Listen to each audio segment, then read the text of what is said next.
Hello everyone, welcome to our channel education hotspot. And here in this video हम अपने JK PSC के sociology के lecturer की series को आगे कंटिन्यू कर रहे हैं। हम लोग कंसेप्ट को रिवाइज कर रहे हैं थ्रू एमसीक्यू। हमने रिवर्स कंसेप्ट यहाँ पे स्टार्ट करा है। जनरली हम लोग पहले पूरा सिलेबस कंप्लीट करते हैं, देन एमसीक्यू प्रैक्टिस करते हैं, बट यहाँ पे हम लोगों ने एमसीक्यू प्रैक्टिस पे बात करी है because the ultimate purpose is कि एग्जाम में ज़्यादा से ज़्यादा एमसीक्यू हम लोग सही कर पाएँ। और सिलेबस करने के लिए अगर जाएंगे तो एग्जाम की डेट पास है, सिलेबस शायद अबाउट टू कंप्लीट भी ना कर पाएँ और एमसीक्यू प्रैक्टिस और टेस्ट और मॉक टेस्ट का टाइम नहीं मिल पाएगा। So that's why I am here to provide you this series with regard to concept through MCQ. Completely free series रहने वाली है, तो if you are new to the channel then do subscribe the channel और आगे के video के लिए आप चैनल के साथ जुड़े रहिए। तो यहाँ पे हम 1 to 20 question part 1 and part 2 में डिस्कस कर चुके हैं। कंप्लीट सेपरेट प्लेलिस्ट मैं इसकी बना दूंगी जहाँ पे हम ये सारी वीडियोज़ ऐड कर देंगे ताकि आपको ढूंढने में आसानी हो। अब 21st क्वेश्चन की बात करते हैं।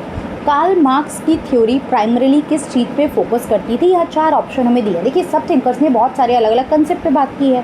कार्ल मार्क्स के हमने कुछ कंसेप्ट ऊपर पढ़े भी हैं पिछले 20 क्वेश्चन में। तो कार्ल मार्क्स की जो थ्योरी थी वो सोशल एक्शन पे बात करती थी, फैक्ट पे बात करती थी, क्लास स्ट्रगल पे बात करती थी या कलेक्टिव कॉन्शियसनेस पे। तो अगर हम देखें तो कार्ल मार्क्स की थ्योरी आपको पता है, कार्ल मार्क्स मैं मल्टीपल टाइम पिछली वीडियो में बता चुकी हूँ। नहीं देखिए तो पिछली वीडियोस देखिए क्योंकि मैं इतना टाइम यहाँ नहीं लगाऊंगी। वो कैपिटलिस्ट एंड वर्किंग क्लास में डिवाइड करते थे। कैपिटलिस्ट को बुर्जुआ एंड वर्किंग क्लास को प्रोलेटेरिएट बोला। वो ये कहते थे कि ये लोग वर्कर्स को एक्सप्लॉइट कर रहे हैं और वर्कर को क्लास कॉन्शियसनेस वर्कर में होनी चाहिए। कलेक्टिव कॉन्शियसनेस नहीं, कार्ल मार्क्स बात करते थे क्लास कॉन्शियसनेस की, कि आप में वर्ग चेतना होनी चाहिए ताकि आप एकजुट होकर अपने खिलाफ हो रही चीज़ों के अगेंस्ट क्रांति ला पाओ। तो वो क्लास स्ट्रगल, वर्ग संघर्ष की बात करते थे। तो यहाँ आंसर हो जाएगा class struggle. Collective consciousness is a concept by Emile Durkheim, जो अगला क्वेश्चन है। आई होप ये क्वेश्चन आपको समझ में आ गया होगा।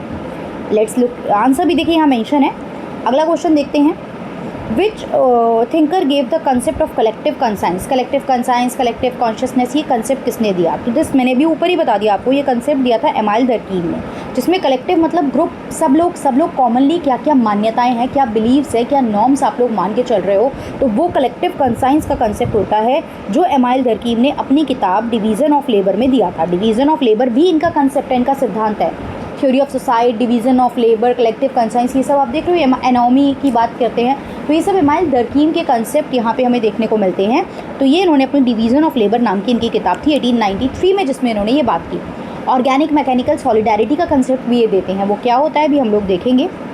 ये कलेक्टिव कंसाइंस मतलब कुछ शेयर्ड बिलीव्स, वैल्यूज़, नॉर्म्स, कुछ मॉरलिटी जो आप सोसाइटी में लोगों को यूनिटी में रख रहे हैं, बांध के चल रहे हैं, क्योंकि वो सब लोग एक ही बिलीव, एक ही मान्यता, एक ही नॉर्म को फॉलो कर रहे हैं। दैट्स वाई वो उस चीज़ से आपस में कनेक्टेड हैं। क्वेश्चन नंबर 3 पे बात करते हैं। टेलकट पार्सन इनमें से कौन सी थ्योरी से रिलेटेड थे? देखिए, ये मैंने डिटेल पेड क्लास में पर्सपेक्टिव ऑफ सोशोलॉजी पे हम लोग बात करते हैं कि डिफरेंट पर्सपेक्टिव होते हैं सोशोलॉजी के। Evolutionary perspective, conflict perspective, functionalist perspective, तो आपके अलग अलग पर्सपेक्टिव होते हैं। वो पर्सपेक्टिव वाले लोग क्या क्या विचार रखते हैं वो हम डिटेल में बात नहीं करेंगे, हम सिर्फ इस पर्टिकुलर आंसर की बात कर लेंगे। तो यहाँ पे टेलकट पार्सन की बात करें, आई होप आप लोगों ने अपने माइंड में अब तक आंसर कर दिया होगा।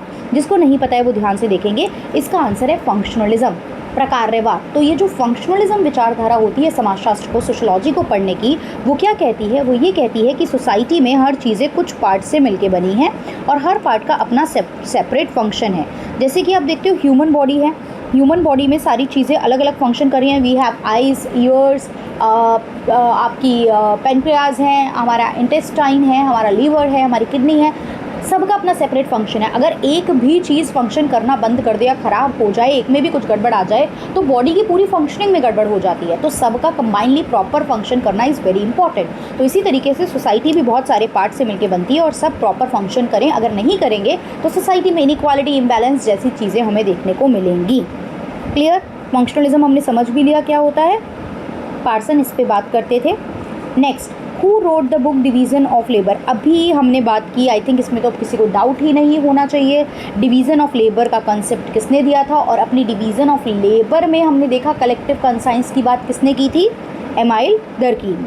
क्लियर? तो डिवीज़न ऑफ लेबर नाम से किताब भी लिखी है और ये सिद्धांत, ये कंसेप्ट भी इन्होंने दिया है। राइट? अच्छा, इन्होंने मैकेनिकल एंड ऑर्गेनिक सॉलिडारिटी की भी बात की है, वो आगे देखेंगे। अभी पढ़ते हैं हम लोग आगे क्वेश्चन, ये क्या होता है आगे देखेंगे। अच्छा, सोसाइटी को मिलिट्री एंड इंडस्ट्रियल टाइप में किसने डिवाइड किया? कि किसने कहा सोसाइटी 2 टाइप की होती है, मिलिट्री एंड इंडस्ट्रियल? तो सबसे पहले तो आप देखेंगे कि ये जो मिलिट्री और इंडस्ट्रियल वाली बात यहाँ पे की, तो ये बोला गया कि जो मिलिट्री वाली सोसाइटी होती है ना, वो सोसाइटी होती है जहाँ पे चीज़ें फोर्स से काम कर रहे हैं, मतलब कोई पर्सन फोर्सफुली लोगों से काम करवा रहा है, विलिंगली लोग काम नहीं कर रहे हैं। ये सोसाइटी जहाँ पे चीज़ें हिरारिकल ट्रांसफ़र हो रही हैं, ऐसा नहीं है कि आपको आपकी मेरिट के बेसिस पे चीज़ें दी जा रही हैं। सीनियर मतलब फादर के पास थी, सन के पास गई, उसके सन के पास जाएगी, तो इस तरीके से एक हिरार्की फॉलो हो रही है। आपको आपकी पावर के बेसिस पे ट्रेडिशनल अथॉरिटी, एक जो वेबर का सिद्धांत है ना टाइप्स ऑफ अथॉरिटी, तो उसमें ट्रेडिशनल अथॉरिटी के फॉर्म में हिरार्की की वजह से आपके पास वो पावर, आपके पास वो अथॉरिटी आ रही है। और कोरोसिव मतलब ज़बरदस्ती फोर्सफुली दूसरे की बिना इच्छा के आप उनसे वो काम करवा रहे हो। वहीं इंडस्ट्रियल सोसाइटी वो सोसाइटी होती है जो कोऑपरेटिव है, जहाँ पे लोग आपस में कोऑपरेशन के साथ काम कर रहे हैं एंड कोई फोर्स, कोई कोरोजन नहीं है। ये डेमोक्रेटिक सोसाइटी होती है, यहाँ पे people are free to take their decision, right. तो ये इंडस्ट्री को सिंपल टू कॉम्प्लेक्स में ले जाना, मिलिट्री टू इंडस्ट्रियल की बात करना, ये कौन करते थे? हर्बर्ट स्पेंसर, जो कि एक इवोल्यूशनरी पर्सपेक्टिव से बिलोंग करते हैं, समाजशास्त्र के इवोल्यूशनरी पर्सपेक्टिव से ये बिलोंग करते हैं। 10-10 क्वेश्चन हम एक वीडियो में कर रहे हैं, ये आप समझ ही गए होंगे अब तक। तो 20 हम कर चुके हैं, पार्ट 3 है, 10 क्वेश्चन आज हम यहाँ पे करेंगे। एनोमी का कंसेप्ट किसने दिया? अभी मैंने बता ही दिया था ऊपर, अगर आप ध्यान से वीडियो को सुन रहे हैं तो आपको समझ में आ गया होगा ये सिद्धांत किसने दिया। एनोमी बात क्या करता है? एनोमी वो कहता है कि सिचुएशन जो कि नॉर्मल नहीं है, नॉर्मल सिचुएशन से हट के कोई चीज़ है। जैसे समाज में चीज़ें नॉर्मल फंक्शन करती हैं, अब वो चीज़ नॉर्मली नहीं कर रही है। जैसे कि मान लीजिए एकदम से आपके ये तो सबने ऑब्जर्व किया था ना, कोविड आया, कोविड में चीज़ें जैसे सोसाइटी नॉर्मल फंक्शन करती थी वैसे फंक्शन नहीं कर रही थी। तो सोसाइटी में एक तरीके से नॉर्मल सिचुएशन से अलग बिहेवियर हमें देखने को मिल रहा था हर फील्ड में, इकोनॉमी हो, पॉलिटी हो, ह्यूमन बिहेवियर हो। तो anomie is a situation of normlessness, जब आपके जो नॉर्मली जो आप नॉर्म फॉलो करते हैं वो अब सोसाइटी में फॉलो नहीं हो रहे हैं। तो एनोमी के सिद्धांत पे, नॉर्मलेसनेस पे यहाँ पे बात किसने की थी? एमाइल दर्कीम ने। एमाइल दर्कीम के 4 टाइप ऑफ सुसाइड हैं, जिसमें एनोमी भी एक टाइप ऑफ सुसाइड में आता है, राइट। ईगोइस्टिक, एल्ट्रिस्टिक, एनोमिक, ये सब सुसाइड के टाइप हैं, तो उनमें से एनोमी भी एक आपके टाइप ऑफ सुसाइड में आता है। आगे बढ़ते हैं, यहाँ एक्सप्लेन किया गया है, आप देख लेंगे कि सोसाइटी जो है वो क्या हो जाती है? नॉर्मलेसनेस हो जाता है, जब सोशल नॉर्म्स जो हैं वो समाज में कुछ चेंज की वजह से या समाज में बहुत ज़्यादा कंट्रोल रखा जा रहा है, उस वजह से चीज़ें जो है नॉर्मलेसनेस की तरफ चली जाती हैं, राइट। अगला क्वेश्चन देखते हैं 27। Which thinker gave the concept of latent and manifest function? ये थिंकर पे देखने से पहले हमें देखना पड़ेगा लेटेंट और मैनिफेस्ट फंक्शन क्या होते हैं। मैनिफेस्ट फंक्शन वो फंक्शन होते हैं जो बहुत ही ऑब्वियस हैं, जैसे फॉर एग्जांपल कि कोई पर्सन जो है वो सोशल वर्क कर रहा है, तो वो सोशल वर्क कर रहा है समाज में लोगों का भला करने के लिए, वेरी ऑब्वियसली डायरेक्टली हम देख सकते हैं कि वो लोगों का भला करने के लिए, लोगों की वेलबींग के लिए वो काम कर रहा है। तो that is the obvious function, manifest function, जो डायरेक्टली हमें दिखता है। और लेटेंट फंक्शन वो होते हैं जो हिडन फंक्शन है, जो आप देख के ऑब्जर्व नहीं कर सकते हो। जैसे कि सोशल वर्क करने के पीछे उसका पर्पस था लोगों में अपनी एक इमेज बनाना, और वो इमेज बना के आगे जाके अपना पॉलिटिकल करियर इस्टेब्लिश करना चाहता है, राइट। तो वो होते हैं लेटेंट यानी कि हिडन फंक्शन। मैनिफेस्ट होते हैं डायरेक्ट फंक्शन। तो ये जो manifest and direct, latent function, hidden function का कंसेप्ट था, ये किसने डिस्कस करा था? ये डिस्कस करा था रॉबर्ट के मेटन ने। क्लियर? अगला हम देखते हैं क्वेश्चन, यहाँ पे लिखा भी है, आपका एक्सप्लेनेशन आप देख सकते हो। कॉन्फ्लिक्ट थ्योरिस्ट कौन है इनमें से? मैंने बताया समाजशास्त्र को समझने के लिए डिफरेंट पर्सपेक्टिव होते हैं, इवोल्यूशनरी होता है, सिंबॉलिक इंटरेक्शनिज्म होता है, आपका functionalism, structural functionalism, feminism, conflict भी उसमें से एक है, जो लोग संघर्ष की बात करते हैं। तो इनमें से आप क्लियर कट, ये तो मैंने आपको बता दिया, फंक्शनलिज्म पे थे, ये इवोल्यूशनरी पे थे। यहाँ पे हमारा आंसर आ जाएगा Karl Marx. Karl Marx clear cut दो ग्रुप्स के बीच में स्ट्रगल की बात करते हैं, वर्किंग क्लास और कैपिटलिस्ट क्लास। तो कार्ल मार्क्स किससे? कॉन्फ्लिक्ट विचारधारा से बिलोंग करते हैं। क्वेश्चन नंबर 29 देखते हैं। Which one of the following is not associated with Emile Durkheim? अब you can very well answer. अभी हमने एमाइल दर्कीम पे मैंने आपको बोल के भी बताया कि इन्होंने ये भी करा, वो भी करा, सुसाइड की बात इन्होंने करी थी, ऑर्गेनिक एंड मैकेनिकल सॉलिडारिटी का कंसेप्ट भी ये देते हैं, टाइप्स ऑफ सुसाइड देते हैं, एनोमी की बात भी इन्होंने करी, अभी हमने ऊपर देखा। लेकिन वर्स्टेहेन की बात ये नहीं करते। वर्स्टेहेन की बात कौन करते हैं? Max weber.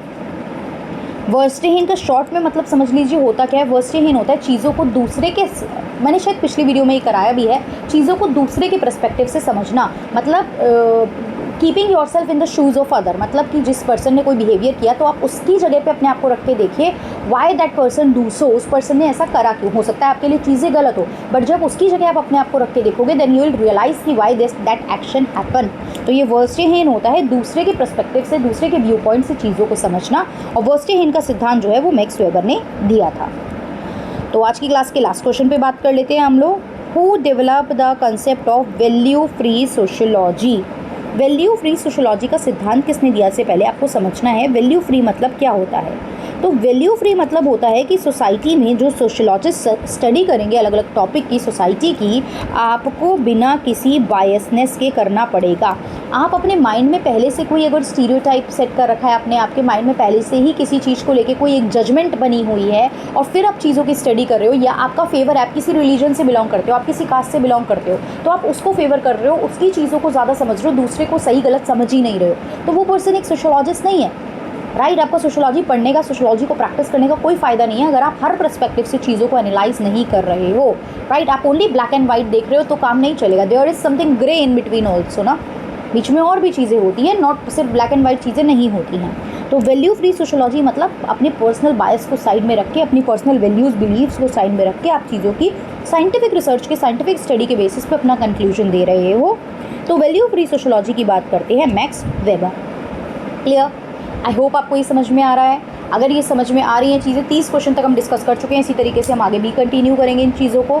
समझ में आ रही है तो बिल्कुल कमेंट करके बताएंगे, so that I be able to know कि बच्चे यस ये वीडियोस देख रहे हैं और बच्चों को ज़रूरत है इस टाइप की वीडियो की, so that I will feel motivated and I will create more and more video if there are number of certain number of student. अगर 2 4 5 स्टूडेंट भी हैं then also I will make the video, but वो आपको अपनी presence by the form of comment, by the form of liking the video show करनी है। और कोई यहाँ तक पहुँचा है तो लेट मी टेल यू, मैं स्टार्टिंग में नहीं बोलती हूँ कि ये सब चीज़ें करो, लाइक करो, सब्सक्राइब करो, शेयर करो, बट हाँ कभी कभी बोलना ज़रूरी भी हो जाता है।